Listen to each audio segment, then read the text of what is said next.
To begin learning.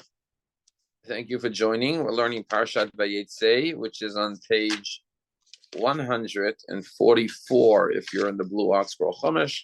If you're in any other Chumash, it's chapter 28, verses 10. Is everybody ready? Everyone could hear me? Okay, excellent. So, the name of the Torah portion is Vayetzeh. Vayetzeh means, and he went. Who is the one who went? Jacob. Why did he go? So if you recall, at the end of last week's Torah portion, Jacob had taken the blessings of his brother Esau from his father Isaac by disguising himself as Esau with the help of his mother. And when his brother discovered that his younger brother Jacob had received the blessings from his father, he vowed to kill him.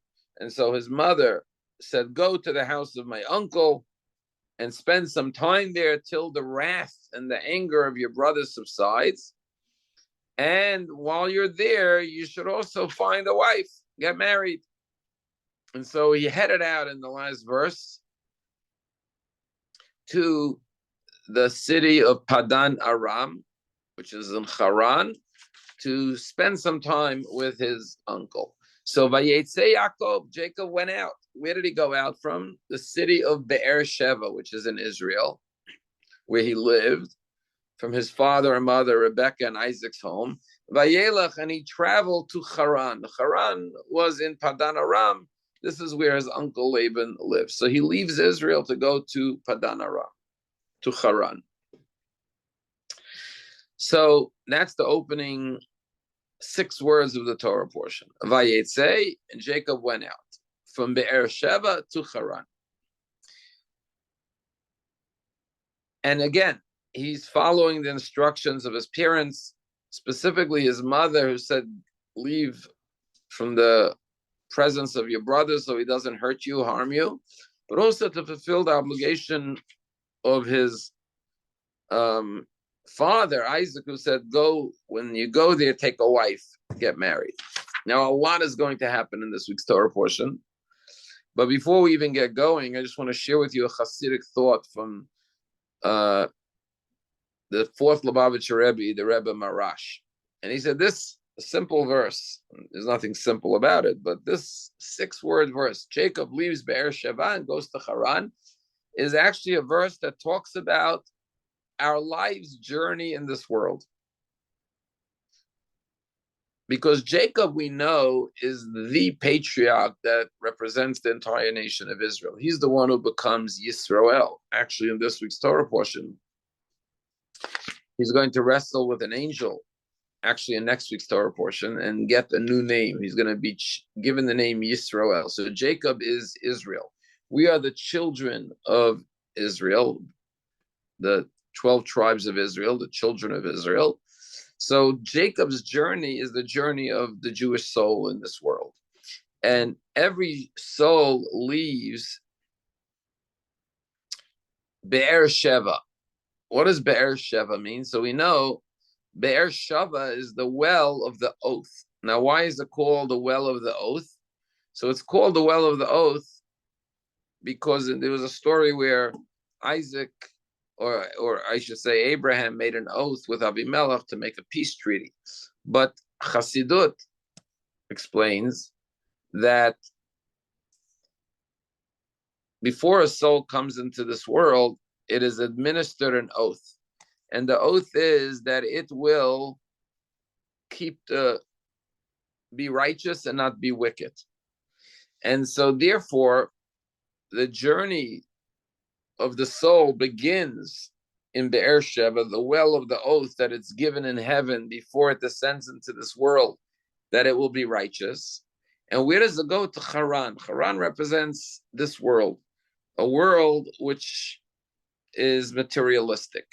So when we read about the story of Jacob on the simple level, we're reading Jacob's journey to Haran, where he meets his wives and he becomes very wealthy. But Chassidut says that just like Jacob had to go to Haran in order to acquire all the animals and the livestock and become wealthy and get married and build his spiritual family, the 12 tribes of Israel, every soul descends into this world, because again, Jacob is leaving Israel and going into a place which is like an exile for him. But it's precisely by going on this journey to Haran that he is able to acquire material possessions and elevate it by bringing it back to the land of Israel of him. So too, every soul comes into this world to redeem the sparks of holiness that are in this world and elevate it to God. And at the same time, just like Jacob established his 12 tribes of Israel through the marriages that he created in the land of Haran by his uncle Laban's house, when a soul comes into this world, it fulfills its destiny and its purpose. Now, this is a broader subject. Why does a soul leave the heights of the heaven to come into this materialistic world? And this is the whole idea of Chassidut, that God wants a dwelling place in this world. And it's only in this world, which has good and evil in it, that we could elevate the sparks of holiness and redeem them and return them to their source. And that's the purpose and the mission of the soul's descent into this physical world. So that's just the deeper dimension to this whole story. Now, there's a famous question that Rashi asks on the opening verse of this week's Torah portion. If I said to you, I went to New York this week, which I did, I left on Sunday, I came back last night. I don't say I left Palm Beach and I went to New York. If I say I went to New York, you understand that I had to leave Palm Beach in order to get to New York. So the famous question is, why does it have to say Vayetzeh Yaakov? Yaakov went out of Beersheba and he went to Haran. It could have just said Yaakov went to Haran. We could have saved a couple of words and not have told us that he left Beersheba. We know he's in Beersheba. And Rashi answers his very famous and classical answer. And Rashi says the following. This is a very important lesson and teaching that we could all apply to our lives. Rashi says when a righteous person leaves a city, his absence is felt. There's a void. So when an ordinary person leaves the city, could be nobody notices, nobody cares. There's no impact. But when a tzaddik leaves a city, everyone feels that he left. So therefore, the verse emphasizes that Jacob was such a righteous person that he not only went to Haran, but everyone felt that Jacob departed, left the city of Beersheba. And so this lesson is that we should be the type of people like Jacob, the descendants of Jacob, that we should be ambassadors and conduits of good and righteousness and kindness and love and generosity and mitzvot and godliness and holiness, so that when we leave a place, whether it's at the end of the life's journey or whether it's at any other point, our absence is noticed and felt. And that is sort of the test or the barometer of the impact you're having if your departure is recognized and noticed, and whether people miss your presence because your presence was good. There's an old line I've heard once that some people bring happiness wherever they go, and others whenever they go. So surely we shouldn't be in that category of people that people are happy when we leave. But more importantly, we should be missed when we're gone because of the good that we perpetuated and carried out and fulfilled during our lifetime. But I want to share one other explanation to this question of why it emphasizes he left Beersheba and he went to Haran. And that is, when you go on a journey, you usually go on a journey because you need to get to a certain destination. Sometimes you go on a journey because you need to leave a certain location. You're not going because you want to get somewhere else, because you want to depart from a certain place. But sometimes the journey is twofold. You're leaving a certain place because you want to get out of a certain place, and you're going to a certain place because you want to get to a certain place. And that's what the verse is telling us. Jacob went for two reasons. The first reason was what his mother told him. Get out of town. Your brother wants to kill you. He's angry with you. So it wasn't about going to Haran. It was about leaving Beersheba. On the other hand, he was fulfilling the instruction of his father to go to the house of his uncle and get married there. So every step of the way, he was fulfilling the mitzvah of honoring your father and mother, both from every step he took further away from Beersheba, as his mother told him to leave Beersheba, and every step he took closer to Haran to fulfill the instruction of his father to get married in the house of his uncle in Haran. Now we come to the second big story in this week's Torah portion, which is the famous dream. Who has not heard about the dream of Jacob's ladder? It's famous, it's renowned. There's so many artistic pieces called Jacob's ladder. Well, it happens right here. It says that as he's traveling by Yifka Makom, now he didn't leave yet the land of Israel, he encountered the place. Now, when it says you encountered the place, it implies that it's a known place. So Rashi says, what was the place? Where do we find the place? It says that when Abraham took his son Isaac, which was Jacob's father and grandfather, to the binding of Isaac, it says he saw the place from a distance, which was Mount Moriah, where the temple was eventually built. So he encountered the place, meaning he passed the location that his father Isaac was taken as an offering by Abraham before the angel came and interceded and said, don't touch the lad. And therefore, when he came to that place, he said, let me rest in this place. How could I just pass by this location that my father was taken and ready to sacrifice his life? And his grandfather was ready to sacrifice his beloved son. Let me rest in this place. So he goes to sleep in this holy place. And then it says, the sun had set, and he took from the stones of the place, and he put it around his head, and he slept in that location. Now, what does this mean? He took the stones of the place. So Rashi says that he put the stones around his head as a protection, because he was laying down. He didn't want his head to be exposed to animals or to things on the ground, snakes or whatever it may be. So he put a protection around his head. But here's an interesting question. The verse says he took from the stones, which is plural, and he put it around his head. And then later we're going to see, after the dream, it says he took the stone that he put by his head and he made it a monument for God. So the question is, first it says it was many stones, and then it says it was one stone. Was it many or was it one? So Rashi says, a famous answer, that all the stones were fighting. The Midrash says he took 12 stones, which represents the 12 tribes of Israel, but all the stones were fighting. They said, we want to be the stone to protect the head of Jacob, to rest on. So they merged into one stone. Now, what does this represent? The 12 tribes of Israel, which were the 12 stones, becoming one stone, unifying the Jewish people. But there's another Hasidic interpretation to this idea of the stones around the head, and that is that when we go on a journey, we have to protect our head. What does that mean? We have to make sure that our mind remains elevated, protected. When you go on a journey, there's many things that can catch your attention, that could draw your attention.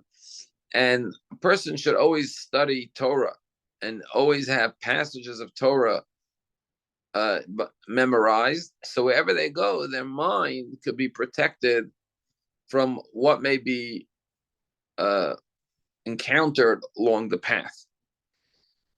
And now we come to the famous dream of Jacob. Vayachalom, he has a dream. V'inei sulam, there's a ladder. Mutzav arsar, which is foot is on the ground. V'rosho, the top of the ladder. Magia hashemayma reaches up to the heavens.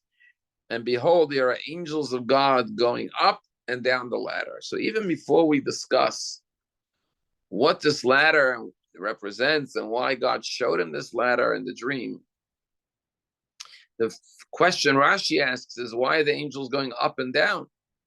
Angels originate in heaven, so they should be going down and up. And here we have a concept, again, that everyone knows.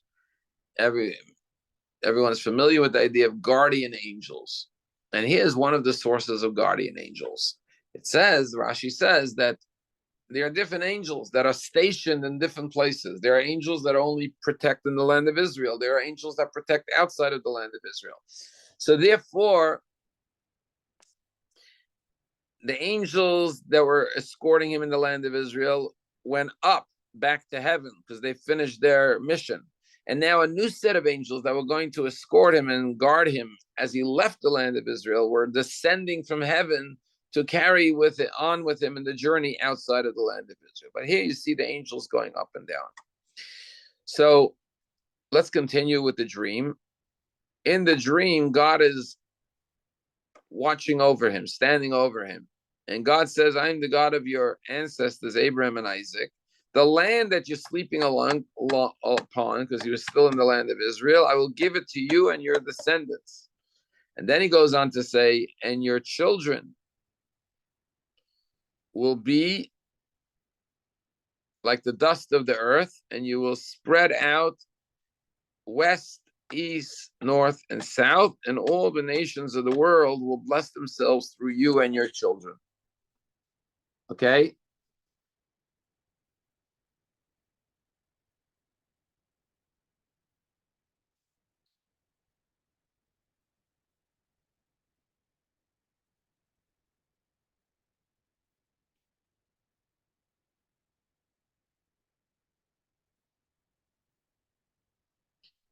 Okay?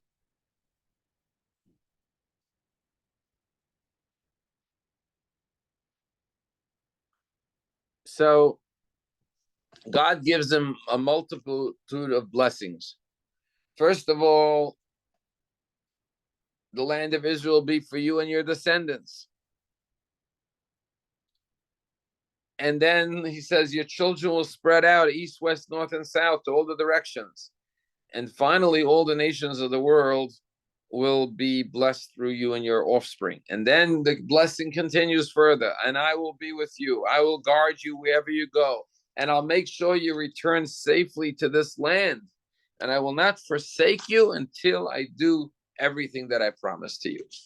So now we come to what does this ladder represent and why at this juncture is he being shown this ladder with angels? So the obvious answer is, as we said before, God was showing that there are angels going along the road with you on this journey. But what is this ladder from the earth to the heaven? And, if I said to you, life is like a ladder, ... I'm sure everyone could come up with many, many explanations why life is like a ladder. But there's many different metaphors for this ladder. One famous ladder metaphor is that it represents prayer. Like the angels that go up to heaven are the words of our prayers, and then angels come down, which is the blessings and the divine protection and the salvations that come from above to below. The angels, the guardian angels that descend after our prayers ascend to the heaven. But the ladder also represents the connection between heaven and earth. We all know that we strive to elevate ourselves to become closer to Hashem. And just like on a ladder, you have to go one rung at a time. It's a gradual progression and elevation. So too, every one of us in our lives always have to keep on climbing the rungs of the ladder, trying to come closer and closer to Hashem, one level, one rung at a time. Now, there's a story about a group of college kids who came to Manhattan on spring break back in the 70s. And they were not necessarily observant Jews. They came to have a good time in Manhattan. And one of them had a relative who was a Chabadnik who lived in Crown Heights and said to his relative, his cousin, I could try to arrange a meeting between you and your friends and the Lubavitcher Rebbe. It'll be an interesting experience to talk to a rabbi, a very brilliant, great, righteous man. So they agreed, and he set up this meeting. They came to Crown Heights, and there's like a recording, almost a 2-hour conversation the Rebbe had with these young college kids. And they discussed theology and religion and Judaism and faith and God and Hasidism and Baal Shem Tov. And at the end of the meeting, one of the college kids said to the Rebbe, obviously we're not observant Jews necessarily, But we're wondering how you view us.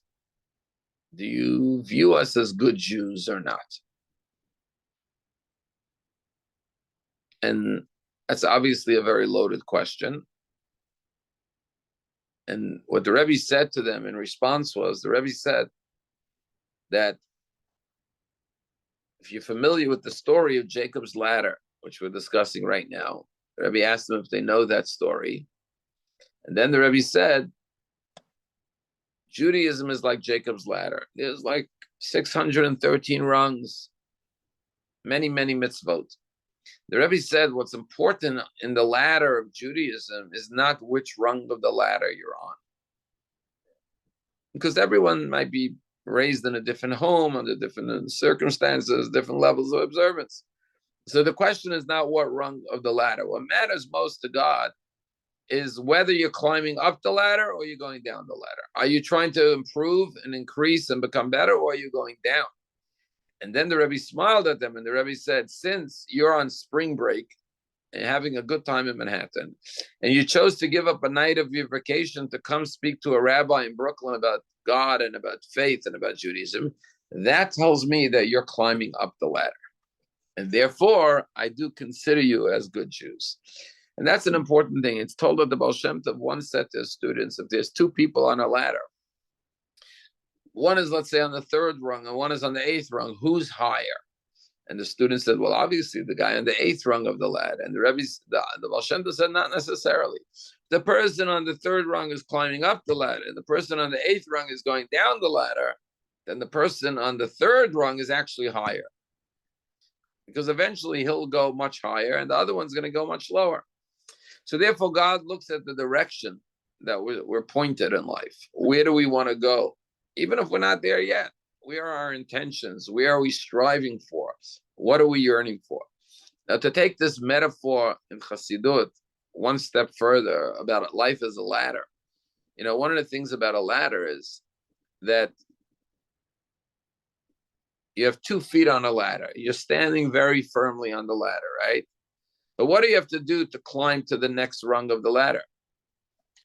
You have to let go of 1 foot, take it off the rung, and then raise it up. Which means that for a moment, in order to get to the next level, you have to make yourself somewhat vulnerable. Because now, instead of having 2 feet firmly on the ladder, you have to let go of 1 foot, and now you're only standing with 1 foot on the ladder because the other foot is raised up to get to the next rung. And this is such a true metaphor in Judaism and in everything in life, really, that sometimes we don't want to climb higher. Why don't we want to climb higher? What prevents us from ascending? Well, I got 2 feet on the ground, on the rung. I'm secure, I'm comfortable, I'm stable. If I raise up a foot, I may be vulnerable. I may be exposed to some threat. I may fall, right? So out of fear of climbing to the next level or insecurities, I stay planted with 2 feet on the lower rung, even though I have the potential to climb much higher. And this is true in Judaism, but also in all areas of life. Sometimes people have a certain observance level, but they're scared. If I keep kosher, I don't know, it's going to be too hard. If I keep Shabbat, it's going to be too difficult. If I do this. So in order to climb, you have to be willing to let go of 1 foot from your previous rung. And for a temporary period, till you get secure in the new level with both feet, you may feel a little shaky. You may feel a little endangered. You may feel vulnerable. You may feel insecure. But you must go through that stage to get to the next level. And this is true in Judaism, but it's really true in every area of life. That in order to leave the status quo, you have to take a risk. There's a certain amount of unknown that you have to charter into. And many times people are afraid of the unknown, and that's why they just remain on a lower rung. But we shouldn't be afraid. We should realize that it's a temporary feeling of vulnerability. Ultimately, you will achieve the higher level, and you will be confident and secure, and therefore do not be accepting of the status quo. Step out of your comfort zone. When you take 1 leg off the ladder, you maybe feel like you're stepping out of your comfort zone. But in order to achieve a higher level, you have to be willing to step out of your comfort zone. So that's the famous story of Jacob's ladder in this week's Torah portion, as shown to Jacob on his journey to the land of Israel. Now, when Jacob wakes up, he realizes this amazing dream he had, and he says the following words. It says, this is verse 16. Vayikatz Yaakov mishnato. Jacob awakes from his sleep, Vayomer, and he says, Achen yesh Hashem b'makom hazeh. Indeed, God is in this place. Va'anochi lo yadati, and I didn't know it. He realizes that he was sleeping in such a holy place and that God was with him, and he did not realize it. Now, how could Jacob not realize that this was a holy place and that God was with him? So obviously, Jacob was running away from his brother. So he must have been filled with fear, with anxiety, with worries, with doubts. On the one hand, he is running away from his brother Esau. On the other hand, he's going to the house of his uncle, doesn't have the best reputation. The future is somewhat unknown. And so he was so consumed in his doubts and his worries and his fears, his anxiety, that he forgot that God is with him. And therefore he says, I now realize that Hashem was with me all along. I had nothing to fear. And therefore he says, how awesome is this place? This is the house of God, and this is the gateway to heaven. Because I told you, this is where the binding of Isaac took place, and this is where the holy temple would be built. So it's the gateway to heaven.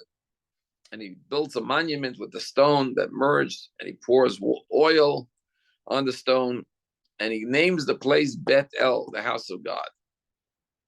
And he makes a vow. He says, God will be with me and protect me, as you told me in the dream, and give me food to eat and clothing to wear, and I return in peace to my father's house. This stone will be a matzeva, a monument to God, and everything God gives me, I will give charity, I will give tithes. And now with this renewed confidence, he picks himself up and he goes on continuing on his journey.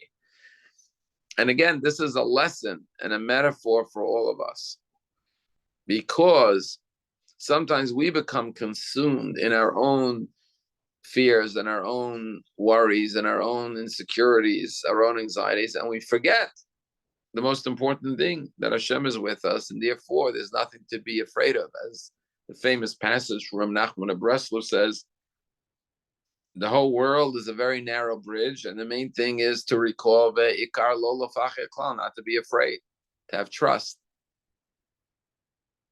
And so this is the very powerful story of Jacob awakening from his dream and building a monument to Hashem in gratitude for the protection and the blessing that he received. Now we come to another very famous and powerful story in this week's Torah portion, and that is when he arrives in the city of Haran, and he sees there's a well in the field, and there are 3 flocks of sheep beside. There are 3 flocks of sheep beside the well. And the way it worked was there was a big stone that sat over the mouth of the well, I guess to protect it from other things going into the well. And all the shepherds would come together and roll the stone off the well and water their flock, and then they would put the stone back over the mouth of the well. And Jacob arrives at the well and he says, my brothers, where are you from? They say, we're from Haran. He says, do you know my uncle Laban? They say, we know him. He says, how's he doing? They say, he's doing great. And a matter of fact, here comes Rachel with the flock of her father to water. And now Jacob says to the shepherds, the day is still young. Why are you guys sitting around? Why don't you continue shepherding the sheep? And they answer him and they say, we can't do anything till all the shepherds gather together and combined strength roll the stone off the mouth of the well, and then we can water the flock. And as he sees Rachel arriving towards the well, he steps forward, Jacob, single-handedly, and he rolls this big stone that normally took all the shepherds off the mouth of the well, and he waters the flock of his uncle. And he kisses Rachel, and he begins to cry. And at that point, Jacob tells Rachel, I'm your cousin. And at that, I'm the son of Rebecca, your aunt. And sure enough, he's invited back home to meet his family, his cousins, his uncle, to Laban's house, to the house of Rachel, his cousin. An amazing story. So let's start analyzing the story. What is going on in the story? First question that's asked, which is interesting, is he comes to town, he's a visitor, he's a guest, he's there for the first time, and he says to the shepherds, why are you guys sitting around? Why aren't you working? Now, let me ask you this analogy. Imagine you're walking by a construction site and you see all the construction workers sitting around and talking. And you have nothing to do with this construction site. You're not the owner of the building, you're not the manager of the construction company. And you walked over to the construction workers and said, hey guys, it's only 11 o'clock. Why are you sitting around? Why aren't you working? Do you think the construction workers would answer you? If anything, they'll curse you out. They're not gonna mind your own business. Who are you? They wouldn't start explaining, we're waiting for a delivery of steel. We can't do anything till the delivery arrives. Jacob comes along and he starts asking them questions. Why are you guys sitting around? And they start explaining to him that we have to wait for all the shepherds to come. And here, this really proves a very important saying. You know, there's a adage that says it's not what you say, it's how you say it. If you look at the words of Jacob, he says, my brothers. When he meets them for the first time, his opening comments to them is, my brothers, where are you from? And that's how he engages in conversation. And they say, we're from Haran. He says, my uncle, so on and so forth. In other words, he greeted them in a warm, friendly, brotherly way. Once he had that rapport with them, he was able to ask them that question. And even though it seemed like he was judging them or criticizing them, they accepted it from him. Why? Because they saw that he really cares about them, that he's really one of them. He really loves them. He's concerned. He's coming from a positive place, not from a negative place. Well, that's just an interesting observation, the way he opens his conversation. My brother. I'll tell you a story. There was a rabbi, you may have heard his name. His name was Rabbi Shlomo Kalbach. Shlomo Kalbach was a famous rabbi, but also a famous composer of a lot of different famous Jewish music. So what happened was he was once walking down the street and he was known to give a lot of charity, and a poor man came up to him and said, can I have some charity?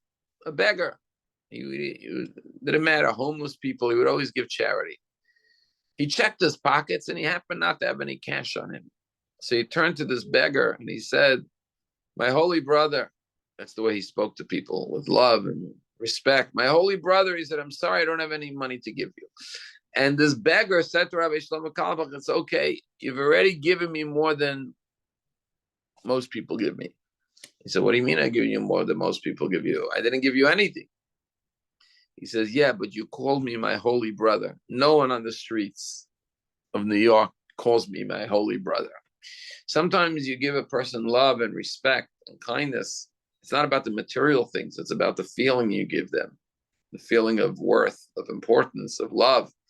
And that's what Jacob did when he approached these shepherds. He said, my brothers, where are you from? And once he engaged them in that warm conversation, he was able to ask them what happened, why they're not shepherding their flock. Now, he then sees Rachel, and there's different types of love. We had the story of Rebecca. She was chosen based on her traits, based on her kindness. She was the one who Eliezer saw was willing to give water, not just for Eliezer, but for the camels. But this is an example of love at first sight. Jacob sees Rachel and he instantly feels and knows that this is my soulmate. And he gets this burst of energy and strength that he wants to help Rachel water the flock of her father. And he rolls this big heavy stone. They normally took all the shepherds together. He did it single-handedly. You ever hear these stories with someone who's a mother, a kid is trapped underneath a car and she lifts up the car? Where did she get the strength from? They tap into all of their reservoirs of strength in that moment. Well, that's what Jacob did. And then he kisses her and he cries. And Rashi says, why does he cry? Are these tears of sadness or are these tears of joy? And Rashi says that they weren't tears of joy. They were tears of sadness. And Rashi gives two different answers. One is he already saw the minute he kissed her that they would not be buried together. The only matriarch who was not buried in the cave of Machpelah alongside her husband was Rachel. As we know, she died on the way. She was buried along the way, so that her descendants, when they went into exile, can pray at her resting place, which is what Rachel wanted, to be there for her children. So he cries because he won't be united with her in death. But another fascinating answer, which has a very powerful lesson, is that the reason he cried was because he says, here I'm meeting my soulmate, I'm meeting my bashert, I'm meeting my future wife, and I'm empty-handed. I have nothing to give her. When my father sent his servant Eliezer to find a wife for Isaac, Rebecca, it says that Eliezer gave the girl jewelry and bracelets and earrings and nose rings because he came with gifts for the bride. It says here, I'm right, I have nothing to give her. And he felt bad and he was crying about that. But the question is, why didn't he come? He knew he was going to get married, right? His father told him, go find a wife. Why didn't he take some jewelry for the intended bride? Why didn't he take money for his journey? Why was he coming like a pauper, empty-handed? And here Rashi gives us a fascinating medrash that originally he took wealth or gold or silver or possessions. But Esav, his brother, who was angry at him for taking the blessings from him, sent his son Eliphaz to run after Jacob and kill him. And Eliphaz caught up with Jacob. And he said, I don't know what to do. On the one hand, my father told me to kill you.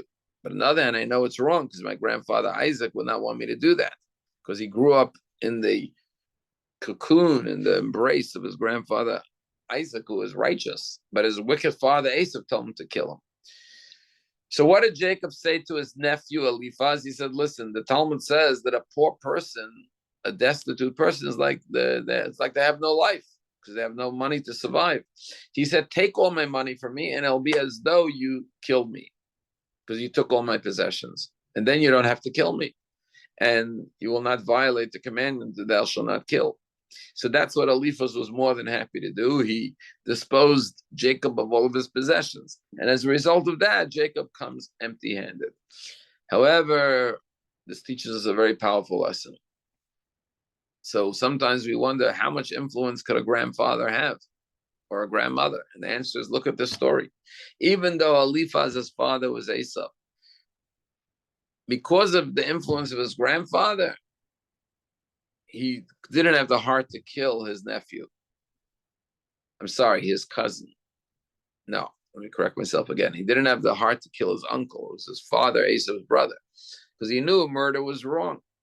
Where did he know that from? Not from his father, Esau. His father, Esau, told him to kill his brother. It was from his grandfather, Isaac. And it shows you how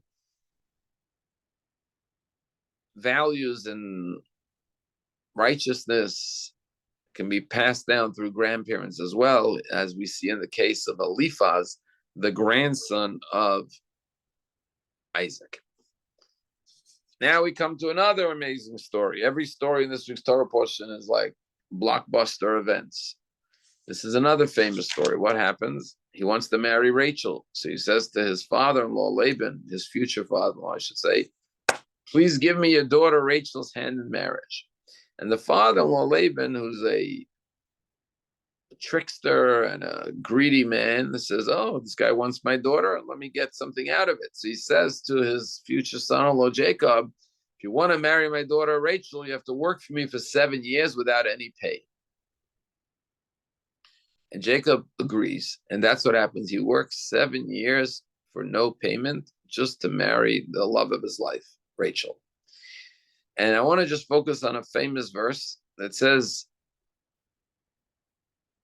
that the 7 years of labor that he gave to his father-in-law Laban to marry the daughter Rachel, and I'm going to quote the words, "Vayu beinav," they seemed in his eyes, ki yamim achadim, as a few days, bahabato eita, because he loved her so much. Because he loved her so much and wanted to marry her, the 7 years felt like a few days. And here again, the commentaries say, well, what do you mean? When you love someone so much and you can't stand to be without them even a minute, an hour, a day, a week, a month, how could it be that the 7 days flew by because he loved us so much? Just the opposite. It should have felt so much longer. And here the rabbis talk about the idea that when we talk about love, there's two sides to love. One is that I love somebody, so I need to be with that person. The other way is I love that person, and therefore it's not about my desires, it's about my love for that person and being able to be with that person and the blessing of being with that person. It wasn't a selfish love that Jacob needed to be with her. It was a love for her. And therefore he said to himself, I get to marry Rachel, this matriarch, future matriarch of the Jewish people. What's 7 years in comparison with the blessing of being able to be married to Rachel? So it didn't feel like 7 years. It flew by a lot quicker because he always felt that it was so worth putting in 7 years of labor to be able to marry this righteous woman. But the story doesn't end here, unfortunately. The story doesn't end here because what happens is, as you must probably know, Laban, the father-in-law, tricks Jacob and sends Leah to the marriage canopy. And when Jacob says, how did you trick me like that? He says, well, the custom in our city is that the older child has to get married before the younger child. And therefore, you cannot marry Rachel without first marrying Leah. He says, okay, so how am I going to get Rachel? He says, you have to work another 7 years. And that's what happens. He has to work another 7 years. And he ultimately works 14 years for no pay. And he ends up marrying both sisters. And that's why Jacob had Rachel and Leah as wives. Now, there's a lot to discuss here. First question is, how did he marry sisters? The Torah says you're not supposed to marry sisters. But even though in the old days people married more than one wife, you couldn't marry sisters. But the answer to that is that it was before the Torah was given. So he was able to marry 2 sisters because he had promised Rachel he would marry her. And his father-in-law tricked him into taking Leah, but now he had to fulfill his promise to Rachel. But there's an interesting thing to take note of. When he says to his father-in-law, I worked 7 years for Rachel. How did you defraud me and give me Leah? Laban says to him, well, we don't do that in our place to let the younger child go before the older child. I can't let you marry Rachel without Leah first. And our rabbis pick up that he says, we don't do this in our location. What was he emphasizing? He was saying to Jacob, I heard what you did back at home. You took your older brother's blessing. Well, we don't do that around here. We don't let the younger brother or younger sister go before the older one. So in a way, he was saying to Jacob, it's not my fault. Don't blame me. We have standards here. We don't do what you did back at home. Blaming him for what he had done by taking the blessings from his older brother, saying, you did the same thing, so what are you complaining to me about? But the idea really is that there's an old expression that God judges a person in the same measure that they judge others. God reciprocates according to your own yardstick that you use for others. It's called midah keneged midah, measure against measure. We say quid pro quo. And what goes around comes around.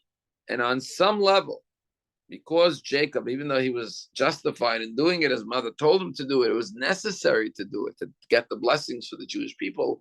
Ultimately, we do see the cycle or the reciprocal measure of justice that he was then, just like he cheated his brother, so to speak, out of the blessing, he was cheated out of the wife that he wanted to marry and was given the older sibling versus the younger one that he intended to marry. But then the story, by the way, does anyone have any questions? You want to ask any questions? Feel free to type it into the chat box. So 14 years he works for free, but now it's time to start getting paid. And the rest of the Torah portion, not the entire Torah portion, but the next segment, installation of the story, is how Jacob begins to become very successful. First of all, he has his children. because not only does he marry Rachel and Leah, but there's two handmaidens that are given to him. His father gives him Bilhah and Zilpah with the two wives. So I guess then the custom was in those days when you got married, besides the wife, you had a handmaid. And he also marries Bilhah, Zilpah when he gets Leah, he gets Zilpah, and when he gets Rachel, he gets Bilhah. So he has 4 wives, and we're going to read about the birth of all 12 tribes of Israel and the one daughter, Dinah, that was born. So we all are known as the children of Israel. Why are we the children of Israel? Because we come from Israel, who was formerly Jacob, and next week he's going to wrestle with an angel. He's going to get the name Israel. And the 12 tribes of Israel they're all born in this week's Torah portion. And I have to share with you a very interesting Dvar Torah, because I'm assuming on Thursday night you're all going to be sitting at Thanksgiving tables. If you want to give a nice Dvar Torah for Thanksgiving, you could talk about this week's Torah portion. Because the 4th son that was born to Leah, she had Reuven, Shimon, Levi, and now Yehuda. What does Yehuda mean? To give thanks. Lahodot. And she says, I'm calling him Yehuda because Hapam Odet Hashem. This time I'm going to give thanks to God. Now, how do we know this is so important? Because we as Jews are called Yehudim, which is the plural of Yehuda. We don't all come from the tribe of Judah. Why are we all called Judahs, Yehudim? And the answer is because the essence of being a Jew is to be grateful for your blessings. Reciprocate God's kindness to you by doing God's will. So we are called Yehudim. We all know that the first prayer in the morning every day is Modani, I give thanks to you, Almighty God. We start our day by thanking Hashem. But there's a lot of insight to the idea of thanksgiving. So the first question is, why did she only thank God for her 4th child? Why not for her 1st, 2nd, or 3rd? And the answer is that Leah knew that Jacob had 4 wives. And between those 4 wives, there were going to be the 12 tribes of Israel. So she did the math and she figured each wife is going to have 3 children. When she had her 4th one, she said, now I got more than my fair share, more than my allotted portion. And that's when she was grateful. Human nature is, we're grateful for the blessings we get, especially those things that we get above and beyond our fair share, our measure. So then, does that mean I'm not going to be grateful for the things that everyone else gets? Only going to be grateful if I get above and beyond? And the answer is, it's all about your mindset. Some people feel they're deserving of more and more and more. They never feel like they got enough. So they're never grateful. Other people feel, I don't deserve anything. Everything I got is a gift from God. What do I deserve? So they look at everything they have as more than they deserve. I remember once saying to someone, you say, so how are you doing? They say, good, I'm fine, Baruch Hashem. But I remember once I spoke to someone, I said, how are you doing? He said, I'm doing better than I deserve.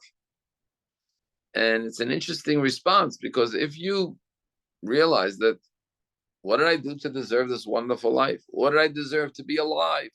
What did I deserve to breathe, to see? Did I earn any of this? No, it's all a gift. Hashem gave it to me. He gave me eyes. He gave me a heart. He gave me everything he gave me. So it's all a gift. It's all more than I deserve. As opposed to someone who says, I deserve everything. We have an expression in America, people say, because you deserve the best. Well, with that mindset, I always deserve the best. If I don't get the best, I'm disappointed because I deserve the best.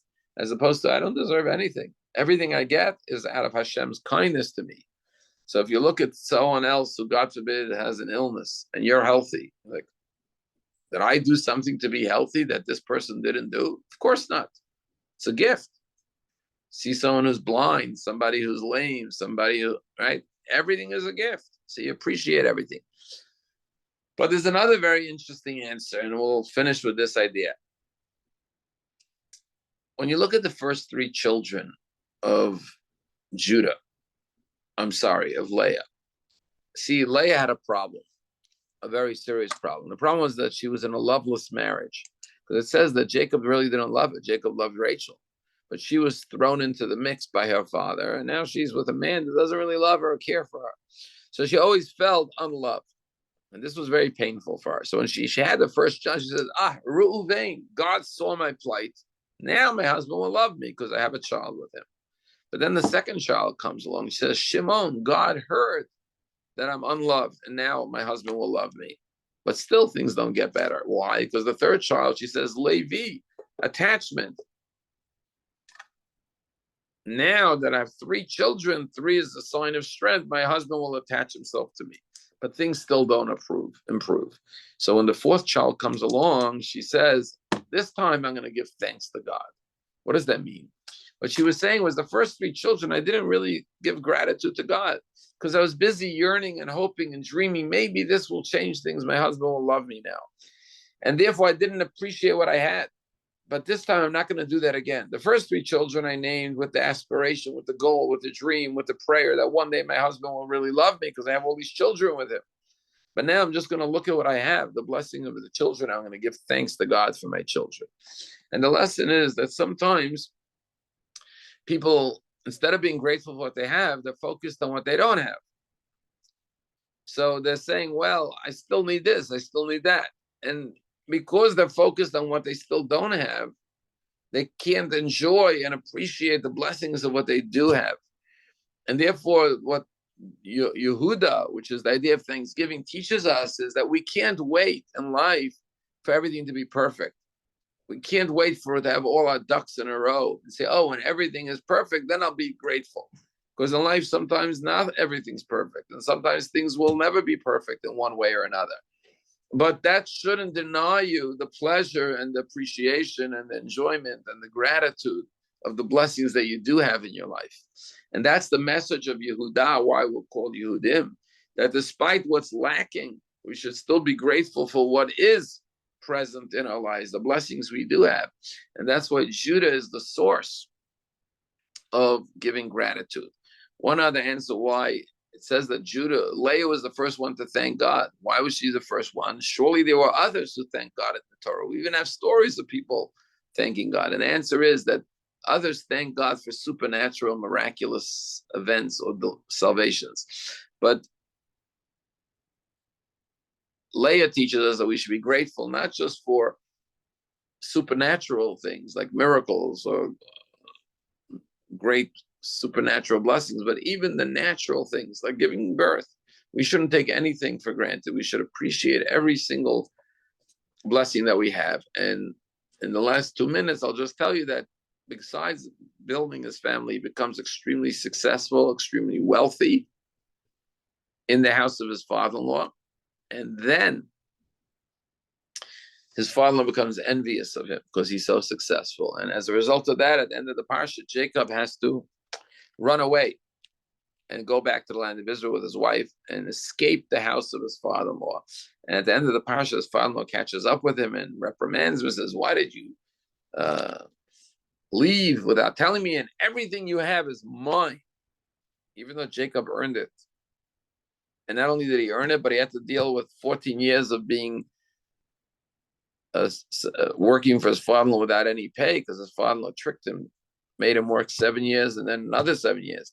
But at the end, when Jacob becomes successful, Laban feels that it's mine. You're stealing what's mine, even though he earned it. And Jacob again represents the Jew and represents how a Jew could come into a country, a foreign land like Laban's house.